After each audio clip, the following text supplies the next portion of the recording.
pour l'entreprise familiale, nous nous sommes arrêtés le 17 mars. Nous avons repris fin avril, début mai, progressivement dans 1, 2, 3 unités et de manière partielle, compte tenu, je dirais, du carnet de commandes. D'une manière générale, on sait qu'en matière dans le secteur de la construction, il y a en gros 50% des chantiers qui ont redémarré depuis une semaine, mais sur ces 50%, il n'y a que 22% qui ont un démarrage efficace. C'est-à-dire que compte tenu de toutes ces difficultés, en fait, vous vous retrouvez en gros, en termes d'activité bâtiment, autour de 20%, pas plus. Donc la principale préoccupation, c'est, certes, il y a une reprise pour l'instant, qui reste faible, et qui est due quand même à un carnet de commandes qu'on avait pris auparavant.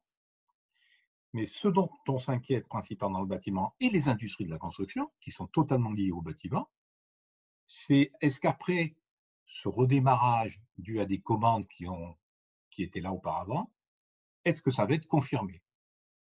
Et moi, je vois dans l'entreprise, les commandes rentrent à un niveau de 40% par rapport à l'année dernière.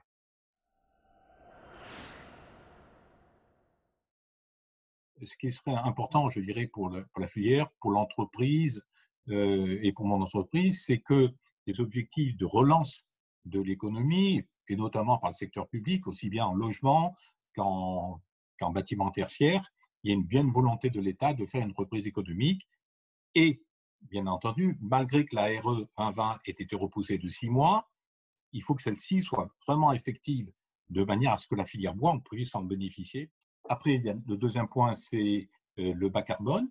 Là aussi, la filière va essayer d'apporter des réponses contre, je dirais, une compétition avec le ciment et le béton bas carbone. Hein.